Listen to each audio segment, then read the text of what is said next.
going Indian again. Hence my tiger shirt. We're not eating tiger. We're having a chicken tikka. Well, actually, it's chicken Mirch. Chicken Mirch tikka, which we are not cooking in an oven or a tandoori oven. We're going to be cooking it sort of on like a griddle, but that's a long way off yet. And we're going to serve it with a green chutney. And both of those two recipes came from a recent YouTube popped up from a channel I follow from Your Food Labs, which surprisingly, despite the name, is all about Indian food. Well, I think it's all about Indian food. Most of it is anyway. And I'm going to be accompanying it with some wholemeal and yoghurt flatbreads. And that comes from a book known as Crumb, which is I can't remember, Richard somebody or other wrote it, and it's about different breads and things like, and doughs and things like that. So we're going to be mix and matching, as it were. So a chicken tikka with a green chutney served with flatbreads and some sliced onion. Okay, so we're a little bit early yet because we've got to do 2 marinades of the chicken. So we're going to get started by preparing the first marinade. So this is the tray that I'm going to marinate my chicken into, or dish or whatever. So I'm going to make the marinade directly into that. Now at this stage it's not an awful lot to it.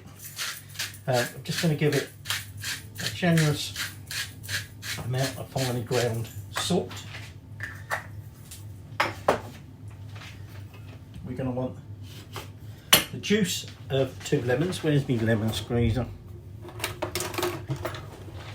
Well, so, did I say juice of 2 lemons? I didn't mean that. I mean about 2 tablespoons of lemon juice. Okay, which is going to be about 1 lemon.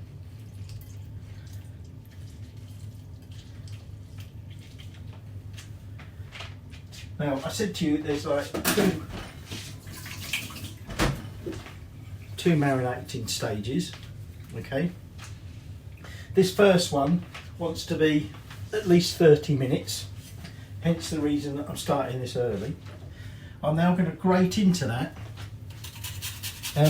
If you can get garlic and ginger paste, which is what he uses, you want about 2 tablespoons of it. I can find ginger paste and I can find garlic paste, and I know, yes, I could have bought both and mixed them together, but to be honest, it'd be a bit of a waste really, because I've got this ginger in the freezer that I'm gradually grating down for about a tablespoonful, and then what I'm going to do is crush into that some garlic, and then we're just going to give that a little mix together before we prepare our chicken. Where's my knife then? So that's the first marinade done. Now I've got the usual 3-breasted chicken. Okay, from Tesco's. Now in the Your Food Lab video, he does like slices, but then when you subsequently see them on the skewers, because these are going to be on skewers, they're a little bit more chunky. So what I'm going to do is I'm just going to cut them into sort of reasonable sized chunks that will go on the skewer. And we don't want them, you know, too big, because we sort of essentially want bite-sized bits, but what we don't want is them to be too big and not get cooked through properly.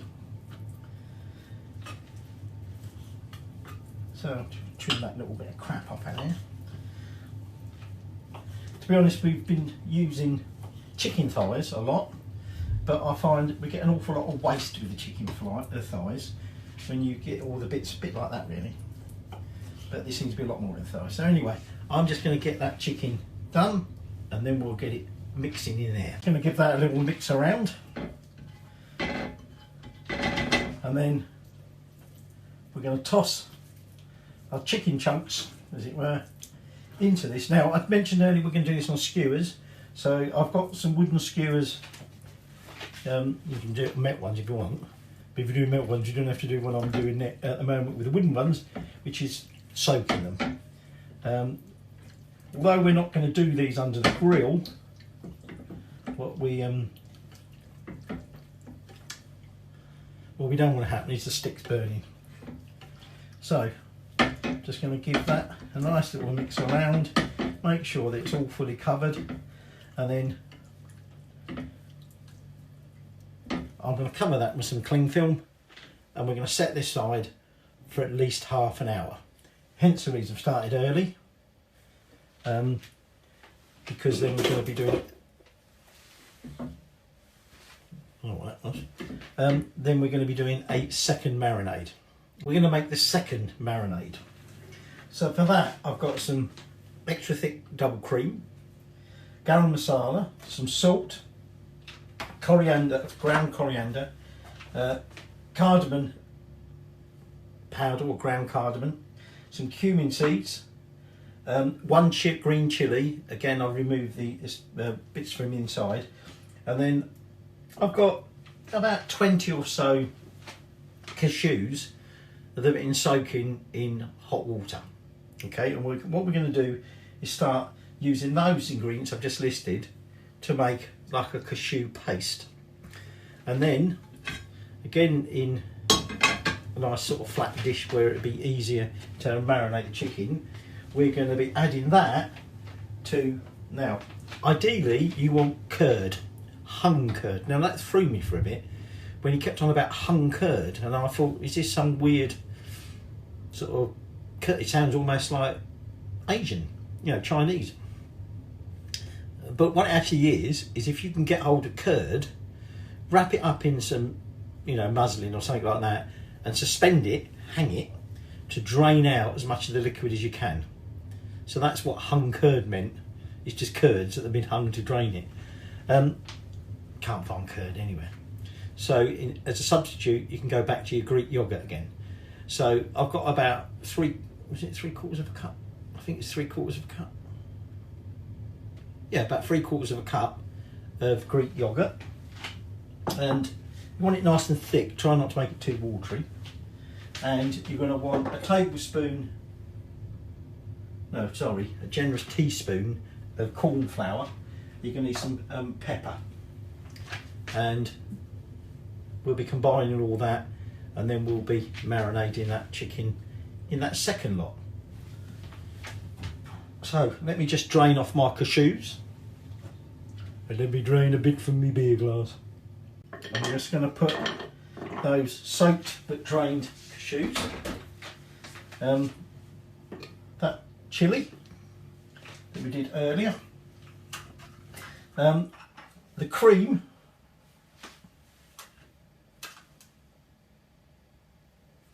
where's my thing for measuring the cream out? Must be that one. I want 4 tablespoons of cream. 1, 2, this is thick, isn't it? 3,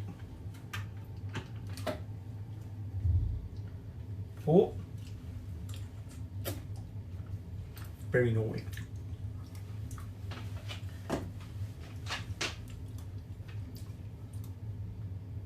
I'm going to put that in the washing up, so don't worry. Now, like I said to you, the next things we're going to add are some salt. So, fresh grind of that. And then our ground cardamom. I want about a pinch of that, so about 1/8 of a teaspoon. Want the same again for the cumin seeds. If you've got some more ground cumin, you could use that instead, it's up to you. Coriander, ground coriander, again, about the same amount of that again. And then some garam masala, which I don't know if I ever mentioned. I was looking for a lot of ground ginger for a recipe I did ages ago. I did it last year, or might have even been the year before. And they had these great big jars sitting on the shelf, and it said ground ginger. Well, I didn't really look properly, and I picked this up thinking that's ideal. That's going to last me for well, I don't know about forever, because I need a lot. And then when I got home, when I was about to use it, and I see it says garam masala. I normally make my own garam masala, so I had to make do with my ginger. But anyway, we're going to add about the same amount of that, and then I add my cream, that. We're now just going to blitz that together to a paste. There's the cashew paste. Now, what surprises me, I can't understand why you just didn't bung everything else in here together, but there you go. Never mind. So, we're just going to get that out of there, and that's our blender then finished with. To be honest, we're, once we've sort of done this, other than sort of rolling the flatbreads out, which ain't a big deal, is it? We are essentially then ready just for the cooking stage whenever you're ready. So like I say, I've got some corn flour there, a teaspoon of corn flour, and mix that in there. Now, he uses about 1.5 tablespoons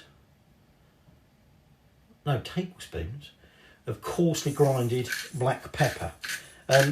He does that, I think, in a mortar and pestle, but to be honest, this grinds this quite coarsely anyway, which sometimes I find a bit of a pain when I'm trying to add black pepper, and it needs to be a bit finer. But anyway, so grinding quite a lot of that into there. And then our final thing we want to add into that is that hung curd, or in this case, our substitute of yoghurt. So I'm just going to add a little bit more black pepper, and then mix this all together, and then mix the contents of my stomach, which ain't a very lot, so I eat bugger all today, with some more beer. And then I might have to get another. Now I'll take my chicken from that first marinade, which I just transferred to the bowl because I want to use this dish again. And we're now going to toss it in the second marinade. Now, you don't need to leave it marinating any particular length of time in this second one, but essentially the next stage is to skewer it and cook it. So the flatbreads will need cooking, but they only take about 5 minutes or so each. So what I'm going to do is I'm just going to, now I've massaged that in,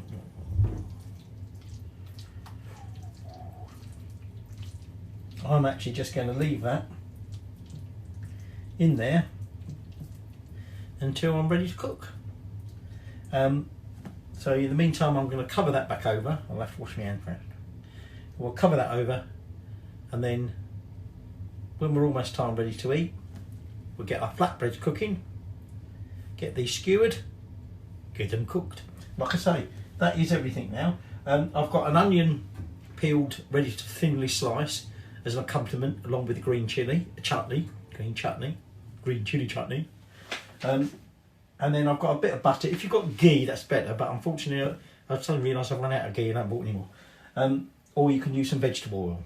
And I've also got a little blowtorch, because he gives it a charred effect, like you'd get in a tandoor oven, by doing it over the thing. And I can just imagine the mess that's going to make. So I'm going to use a blowtorch. And now I've moved it onto the front burner a bit more so you can see what we're doing. Add a bit more ghee. And then what we're going to do is we're going to put the skewers. I was going to do it in the griddle pan, but in the end of that I just thought, since this is all really dirty, what's the point?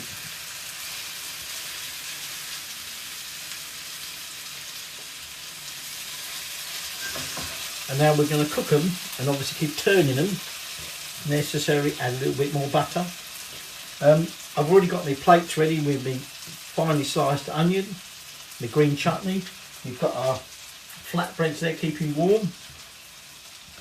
Seems a bit of a waste, wasting all that mixture. Mixing the words up now. It's only my third pint. By the way, the gin's appeared because the wife has now discovered another gin that she really likes. We've been away recently and we discovered the Mermaid Distillery gin, which is very, very nice. So I bought a couple of bottles. Well, actually, I bought one bottle. Someone had already bought a different bottle of the same thing, as it were. And then she goes, oh, actually, I really like that pink grapefruit gin, so I'm about to buy some more. So she's been on gin, not me. There's not gin in there. Anyway, that's going to have to just all go to waste, which is a bit of pity, but it's had raw chicken in it, so can't really do much else with it. So I'm going to keep that topped up with butter if necessary. Not that essential.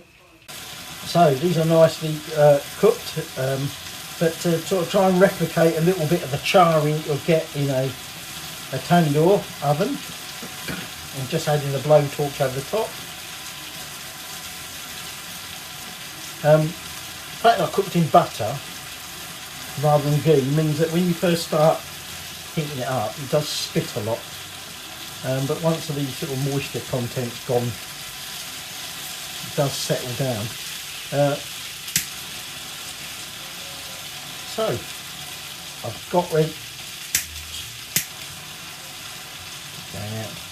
I've got this stuff plated up, so we're almost ready to add our skewers and give it a taste test. Just to finish off, we're just going to have a little squeeze of lemon juice over the top of the skewers.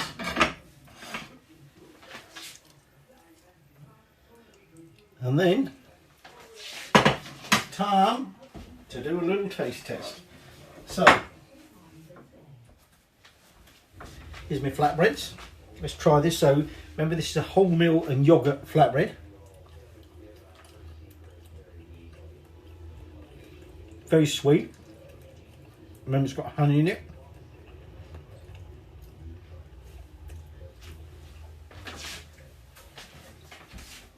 End of the day, it's a flatbread. So, actually I'm going to get a fork for that because that's a bit hot. So let's just take off one of our bits of the chicken. Let's try it first off as it is. Nice and moist.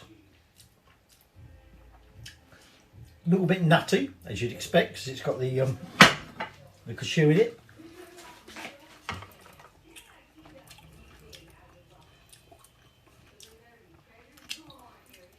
Nice and moist. Let's try it with a bit of the green chutney.